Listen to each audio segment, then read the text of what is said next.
Assalamualaikum warahmatullah. Teman-teman berkelana dimanapun kalian berada. Kali ini berkelana akan menyajikan sebuah kisah tentang pemuda bernama Agus yang selalu dihina karena jelek. Lalu suatu hari, dia menemukan benda ajaib yang dapat mengabulkan 3 permintaannya.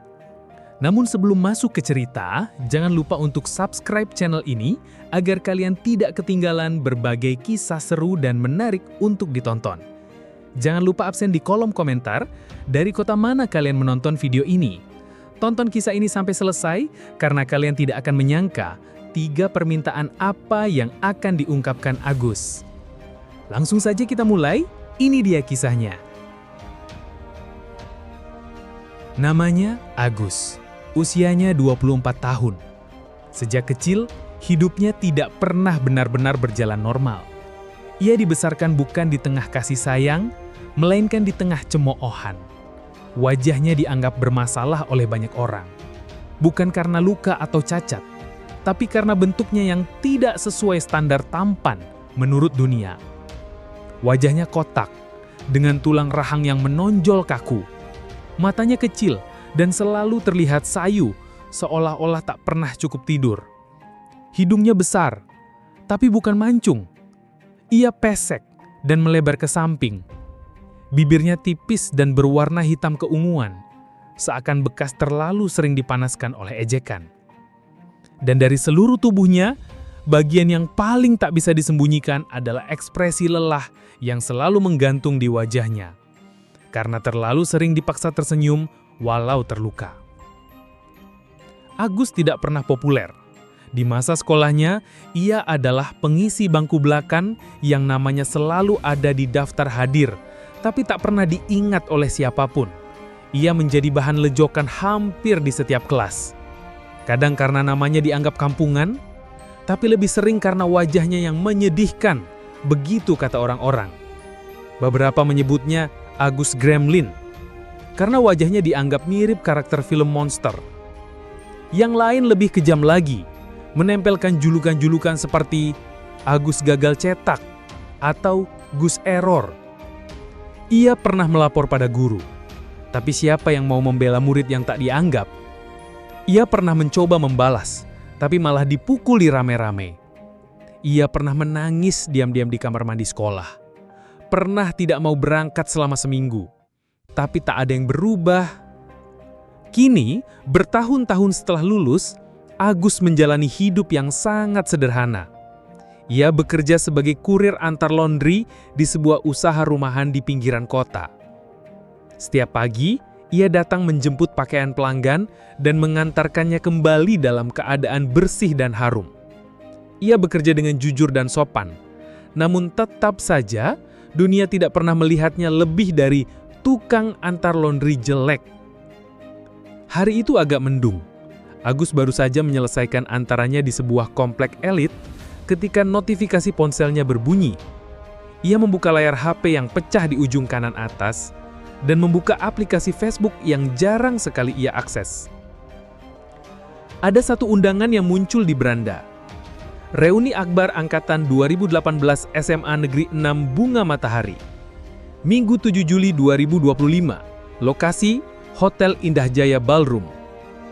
Agus mendadak diam. Napasnya tertahan.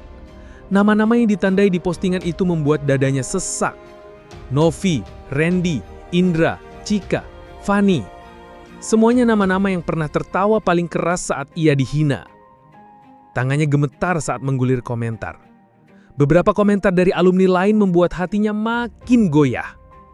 Gue nggak sabar lihat siapa yang masih sama jeleknya kayak dulu, LOL. Dengar-dengar si butok ireng masih hidup ya? Muncul dong woi. Agus langsung mematikan layar, menelan ludah. Ia tahu betul siapa yang dimaksud dengan butok ireng itu. Dirinya. Dulu ia mungkin diam, tapi sekarang rasa sakit itu datang lagi, menampar lebih keras dari yang ia kira. Ia menghela napas panjang. Enggak, gue nggak akan dateng, bisiknya. Setelah menyimpan HP ke saku, ia melanjutkan antarannya. Namun pikirannya masih dipenuhi bayang-bayang masa lalu. Masa di mana ia bukan hanya dihina, tapi juga dilupakan. Masa di mana tak satu pun orang melihatnya sebagai manusia. Dan saat itu, di sebuah rumah besar dengan pagar tinggi, ia memencet bel untuk menyerahkan cucian terakhir hari itu. Pintu terbuka. Di balik pintu, berdiri seorang wanita. Wajahnya cantik, makeupnya tipis tapi elegan, pakaiannya modis. Agus mengenal wajah itu meskipun waktu telah berlalu. Novi. Wanita itu mengerutkan kening, lalu matanya melebar sedikit. Agus, ya ampun 2025 masih jelek aja, katanya sambil tertawa. Agus terdiam, jantungnya berdetak pelan tapi menghantam keras. Novi tertawa kecil, menyilangkan tangan. Pantes ya, susah dapat kerja yang bener. Zaman sekarang tuh ya, nggak good looking tuh ya udah, nggak laku Gus. Mau jadi apaan sih? Agus menunduk, tak ada satupun kata yang keluar dari mulutnya. Hanya satu senyum tipis dan kecut yang dipaksakan muncul. Ini cucian, Mbak. Sudah bersih dan disetrika, ucapnya pelan. Oh iya, masukin aja ke depan sofa. Novi melenggang santai ke dalam, tak peduli sedikit pun pada luka yang barusan ia cabik kembali. Setelah menyusun laundry ke tempat yang disuruh, Agus pamit tanpa banyak kata. Hatinya berantakan, wajahnya masih bisa menahan air mata, tapi pikirannya mulai kosong. Saat melaju dengan motornya di jalan yang sepi, tangannya gemetar. Ia hampir saja kehilangan keseimbangan dan menabrak sesuatu. Bukan sesuatu, tapi seorang nenek-nenek tua yang berjalan pelan di tepi jalan. Agus segera berhenti, matanya membelalak. Nenek, astaga, saya hampir... Nenek gak apa-apa. Nenek itu menoleh, tersenyum tenang, wajahnya keriput namun bersinar lembut. Ia mengangguk pelan. Tidak apa-apa, Nak. Aku baik-baik saja. Agus menghela napas lega. Maaf banget, Nek. Saya tadi gak fokus. Kalau nenek mau, saya antar pulang. Boleh, kata si nenek. Tapi rumahku agak jauh. Gak apa-apa, Nek, kata Agus sambil membantunya naik ke motor. Dan tanpa tahu bahwa hidupnya akan berubah total setelah ini, Agus menghidupkan motornya dan melaju membawa serta sesuatu yang jauh lebih besar dari sekedar permintaan maaf. Motor Agus melaju perlahan menembus jalanan sepi yang mulai tertutup kabut sore. Di belakangnya, sang nenek memeluk pinggangnya erat. Tidak ada suara, hanya dengung mesin dan suara burung yang sesekali bersiul pelan. Rumah sang nenek terletak jauh dari pusat kota. Mereka melewati beberapa gang kecil, lalu menyusuri jalan tanah yang dikelilingi kebun pisang sebelum akhirnya sampai di sebuah rumah tua yang berdiri sendiri di tengah tanah lapang. Bangunannya sederhana, berdinding kayu tua yang mulai rapuh, namun bersih dan tampak terawat. Agus mematikan mesin dan membantu si nenek turun. Maaf ya, Nek, tadi saya hampir celaka, dan sekarang saya malah merepotkan. Si nenek menyenyum. Tidak semua kerepotan itu buruk, Nak. Kadang yang merepotkan justru menyelamatkan. Agus mengangguk, walau belum sepenuhnya mengerti. Ia menoleh ke sekitar. Tidak melihat rumah lain sejauh mata memandang. Nenek tinggal sendiri. Iya, semua anak-anakku sudah hidup di kota. Tapi aku betah di sini. Damai. Si nenek kemudian masuk ke dalam rumah dan kembali beberapa menit kemudian dengan bungkusan kecil berwarna coklat. Ia menyodorkannya pada Agus dengan dua tangan. Ini untukmu, Nak, katanya lembut. Agus mengangkat alis. Loh, Nek, nggak perlu. Saya tadi yang hampir nabrak nenek, masa malah dikasih sesuatu? Nenek itu tersenyum. Anggap saja ini hadiah. Tapi ingat ya, bukannya nanti saja, kalau kamu sudah sampai rumah. Jangan sekarang. Baik, Nek. Terima kasih banyak. Saya pamit ya. Assalamualaikum, Agus. Oh, waalaikumsalam, jawab Agus sedikit terkejut. Ia tidak pernah menyebutkan namanya, tapi ia memilih untuk tidak memikirkannya terlalu dalam. Agus mengantongi bungkusan itu, mengenakan helm, lalu kembali menyalakan motornya dan beranjak pergi. Malam menjelang ketika Agus tiba di rumah kontrakan kecilnya. Rumah sempit itu hanya terdiri dari satu kamar tidur, ruang tamu sekaligus dapur kecil, dan kamar mandi yang ia sekat sendiri dengan triplek. Tapi bagi Agus, tempat itu adalah satu-satunya ruang di dunia yang tidak menghakimi dirinya. Ia meletakkan bungkusan tadi di kasur, lalu masuk ke kamar mandi. Usai mandi, Agus makan malam seadanya, nasi sisa siang dengan telur dadar dingin. Saat hendak merebahkan badan, matanya tertumbuk pada bungkusan dari si nenek. Ia memegangnya, menimbang-nimbang. Bentuknya masih ringan, tapi rasa penasarannya sudah berat. Masa isinya cuma doa? Gumamnya pelan, lalu tersenyum. Dengan pelan ia membuka bungkus kertas itu. Di dalamnya hanya ada dua benda. Sebotol air dalam botol kaca bening, dan sepotong biskuit berbentuk bulat. Warnanya kecoklatan dan aromanya manis. Tercium seperti kue yang dipanggang di dapur nenek zaman dulu. Ada rasa nostalgia yang aneh dalam baunya. Agus tertawa kecil. Nenek itu malu kali ya, cuma bisa kasih beginian, makanya nyuruh bukanya di rumah. Tapi tetap saja, senyum kecil muncul di wajahnya. Ia meletakkan biskuit dan botol itu di samping bantal, lalu mengambil HP-nya. Notifikasi Facebook kembali muncul. Postingan reuni SMA itu kini memiliki ratusan komentar.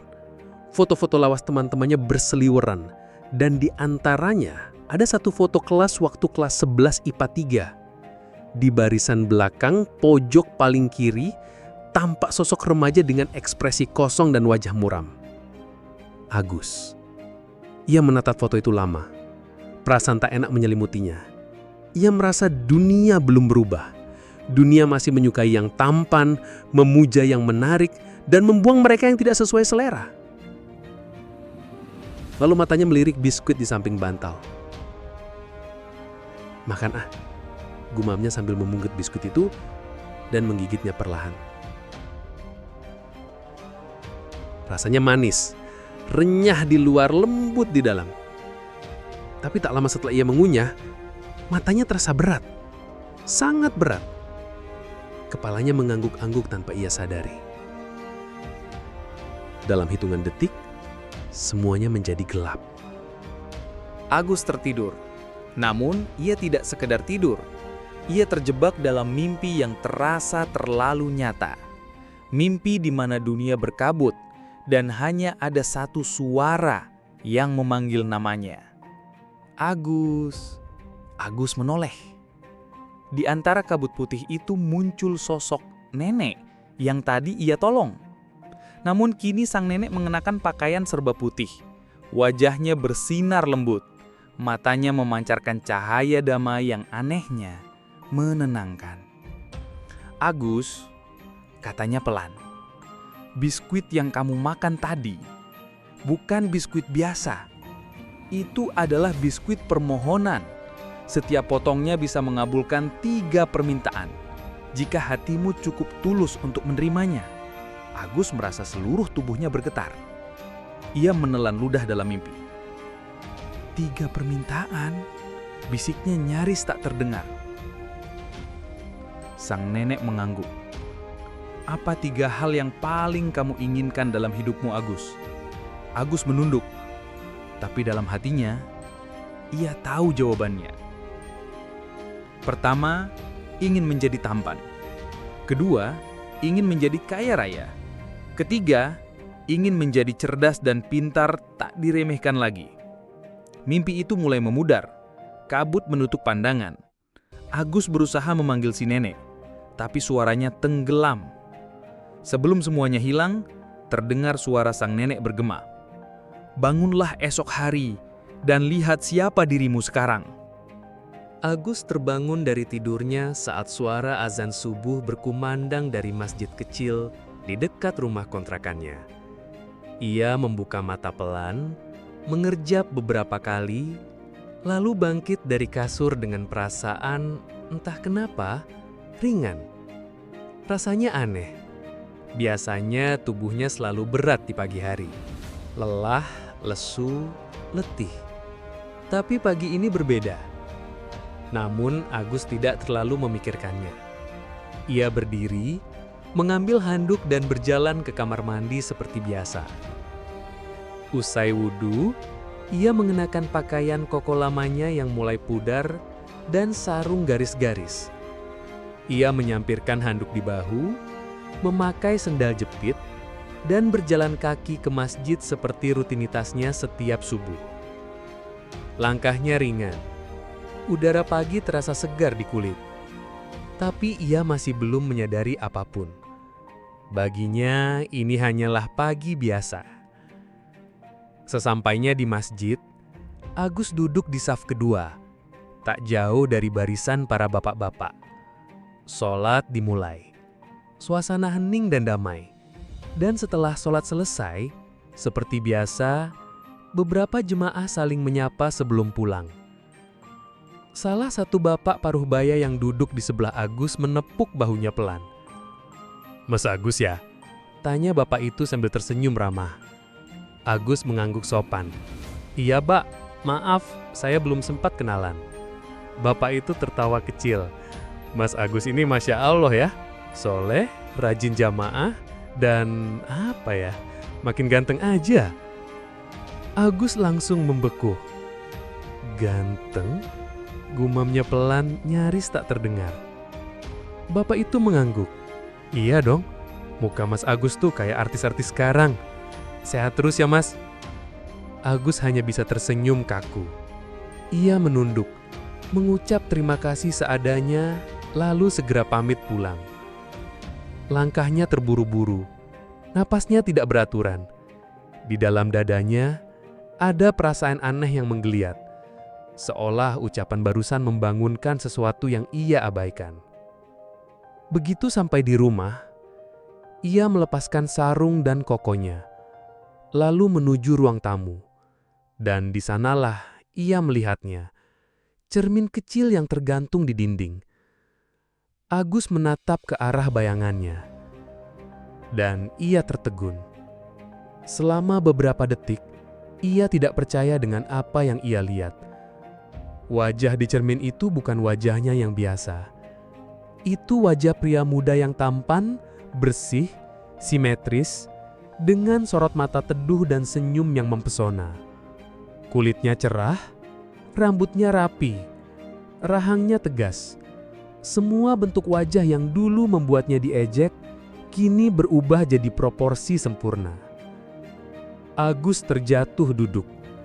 Tangannya menyentuh wajahnya sendiri. Dingin, nyata, bukan mimpi.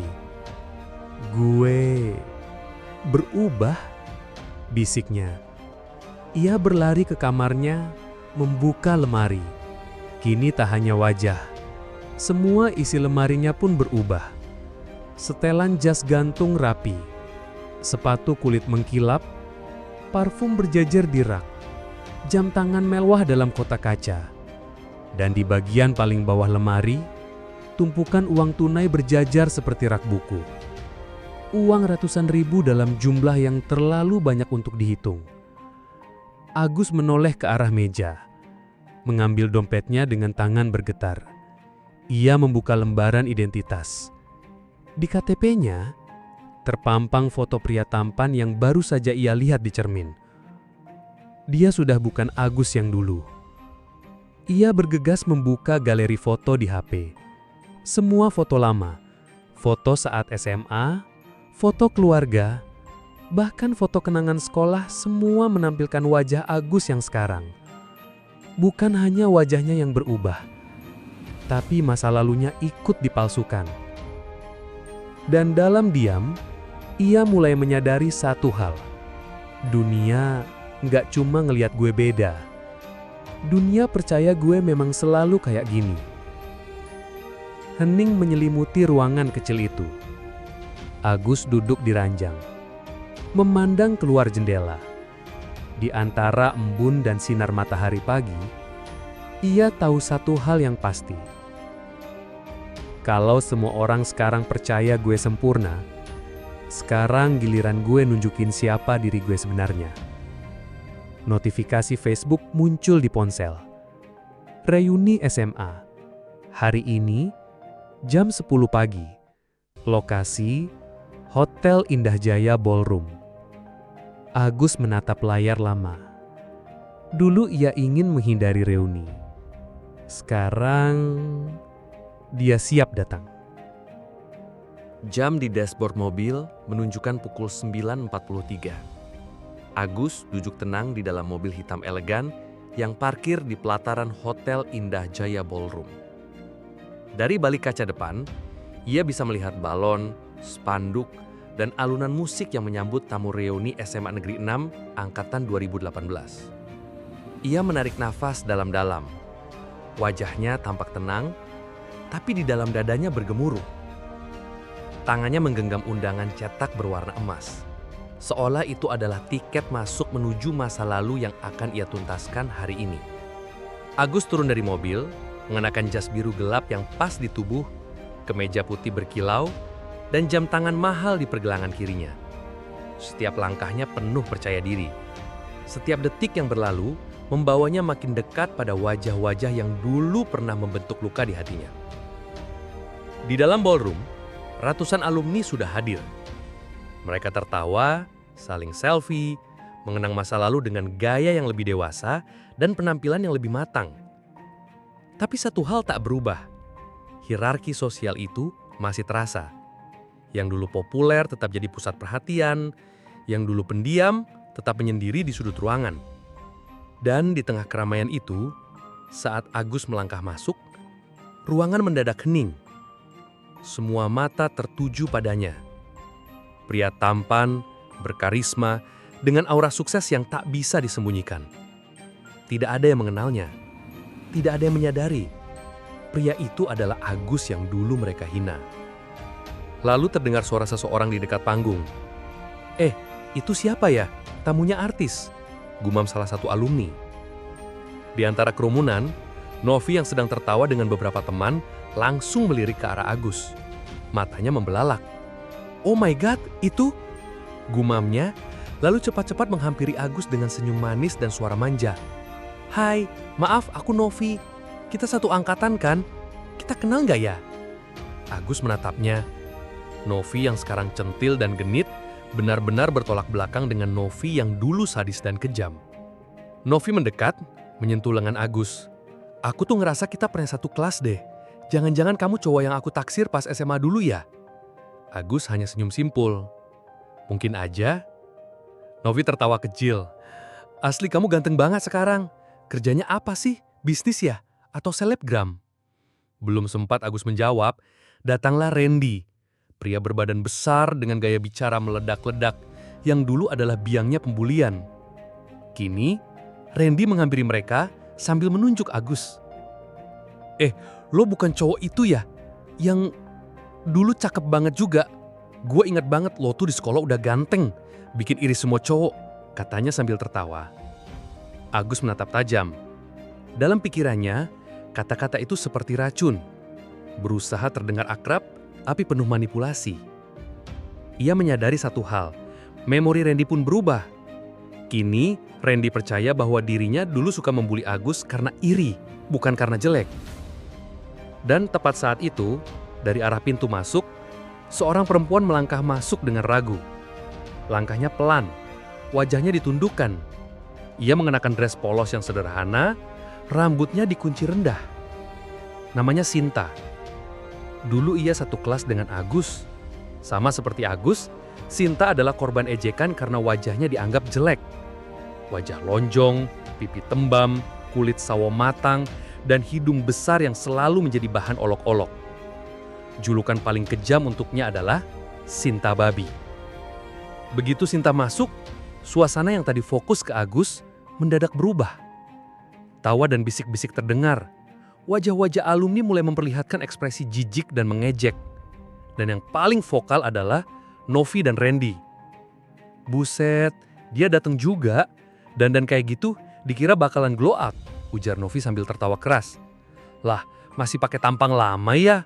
Gue pikir minimal udah operasi plastik kek. timpal Randy dengan nada menghina.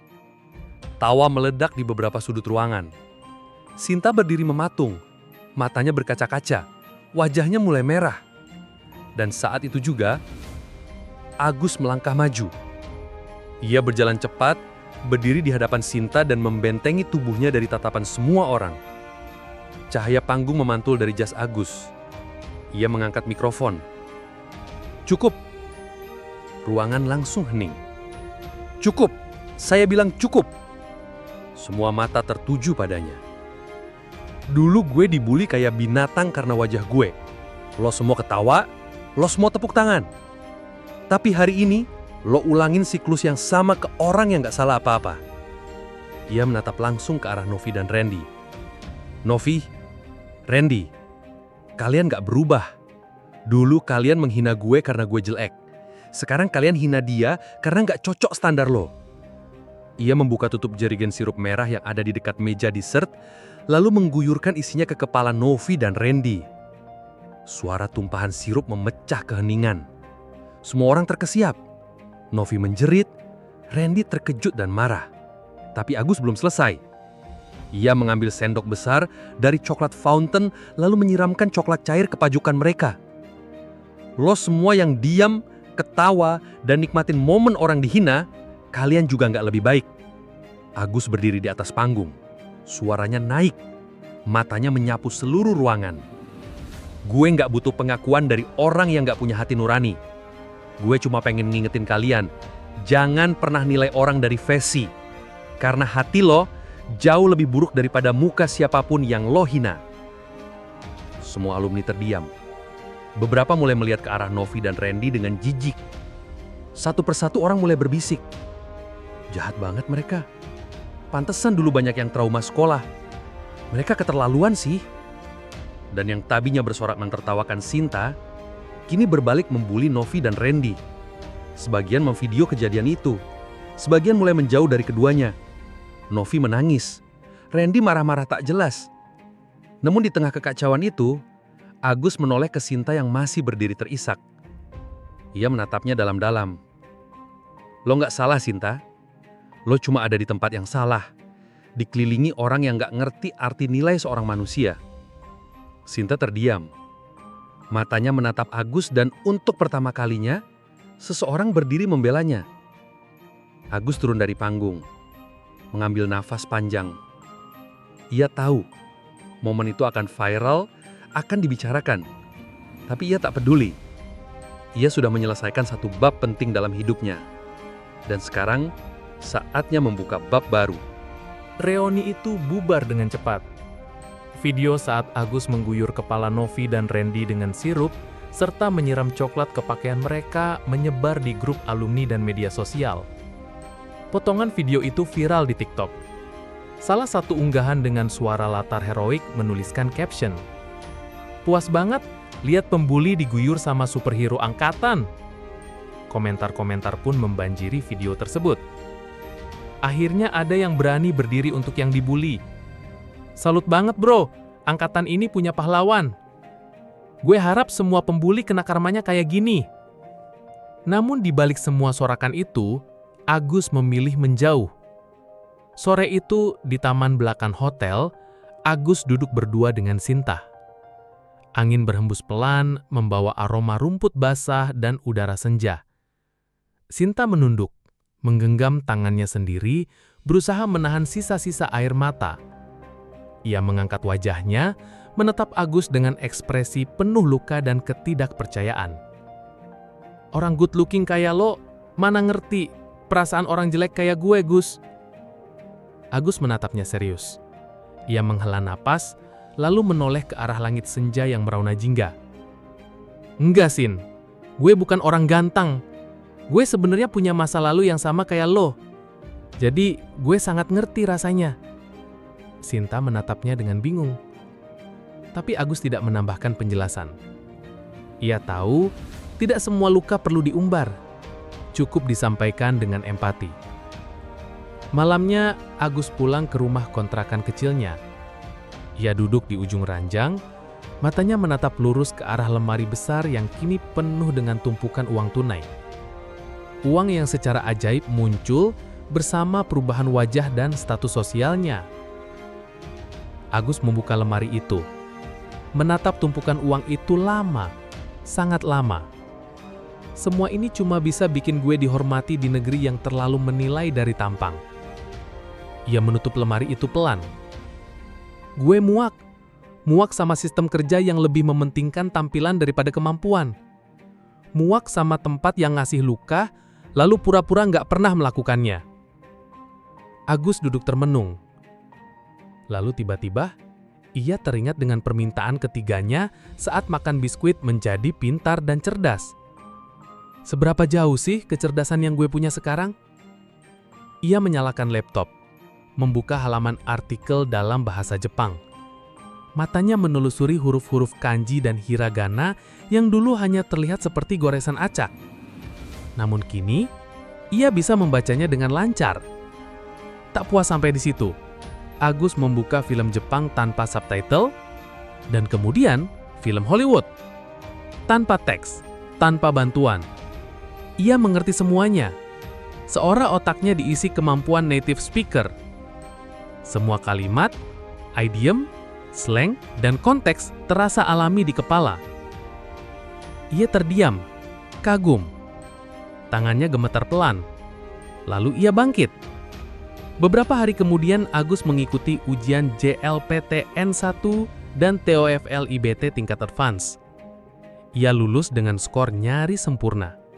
Dan keputusan besar pun dibuat. Agus akan membangun hidup baru di negeri Sakura. Ia mengemasi uang tunai dari lemarinya, memasukkannya ke dalam koper besar, lalu pergi ke bank, menyetorkannya semua ke rekening dan membaginya antara tabungan dan deposito. Sebagian uang ia gunakan untuk membayar seluruh biaya keberangkatannya ke Jepang. Visa kerja, tiket pesawat, akomodasi awal, dan biaya program profesional di bidang riset teknologi. Tak ada yang tahu, tak ada yang ia pamiti. Agus memilih pergi diam-diam. Pergi dari negeri yang terlalu lama, membuatnya merasa tidak layak. Layar gelap. Terdengar suara Agus, tenang dan reflektif.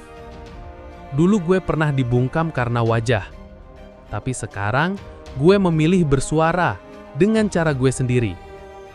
Di negeri yang baru, dengan hidup yang baru. Bukan buat balas dendam, tapi buat buktiin bahwa kita berharga bukan karena tampang, tapi karena hati dan kemampuan kita. Tulisan terakhir di layar. Jangan nilai orang dari luar, karena yang tampak seringkali menipu. Terima kasih sudah menonton kisah dari Agus dan Nenek Ajaib. Jangan lupa subscribe dan like, serta komennya ya guys. Sampai jumpa di Kelana Story selanjutnya.